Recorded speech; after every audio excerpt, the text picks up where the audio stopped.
Punjab assembly जी चूंड कॾहिं कराइजे। पंजाब के गवर्नर से लाहौर में इलेक्शन कमीशन के अमलदारनि गरजाणी कई है। अवां खे अपडेट कयूं पिया। इलेक्शन की तारीख़ ॾियण बाबत लाहौर हाईकोर्ट के हुकम ते गौर कयो पियो वञे। सेक्रेटरी इलेक्शन कमीशन ऐं कानूनी माहिर बि इजलास में शरीक थिया आहिनि। ख़बर अवां खे ॾियूं पिया। पंजाब असेंबली की चूंड कॾहिं कराइजे। पंजाब के गवर्नर से लाहौर में इलेक्शन कमीशन के अमलदारनि गरजाणी कई है।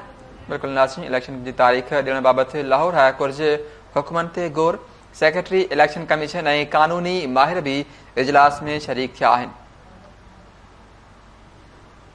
इन हवाले से लाइन ते मौजूद है लाहौर में खुदाबख्श ॼण जी। खुदाबख्श छा तफ़सील जी बिल्कुल, लाहौर हाईकोर्ट जो फैसलो ॾिनो हो जंहिंमें इलेक्शन कमीशन की यह हिदायत कई वही हुई कि पंजाब असेंबली की इलेक्शन 90 ॾींहनि के अंदर कराइजे।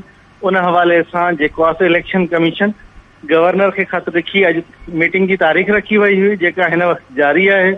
जंहिंमें इलेक्शन कमीशन तरफा सेक्रेटरी इलेक्शन कमीशन जॾहिं त सेक्रेटरी लीगल समेत जेको आहे ॿिया अमलदार मौजूद आहिनि।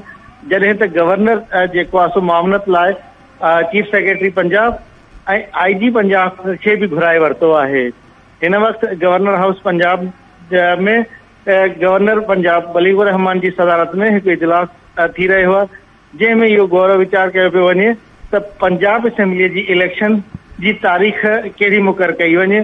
छो त लाहौर हाईकोर्ट इहो वाज़े हुकुम ॾिनो हुयो त 90 ॾींहनि जे अंदर इलेक्शन कराई वञे, छो त इहो कानूनी घुर्जुनि खे पूरो कयो वञे।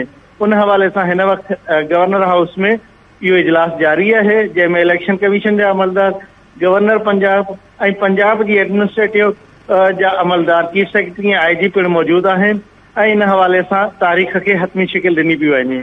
जी ठीक है, वॾी महिरबानी खुदाबख्श ॼण तफ़सील ॾियण जे लाइ।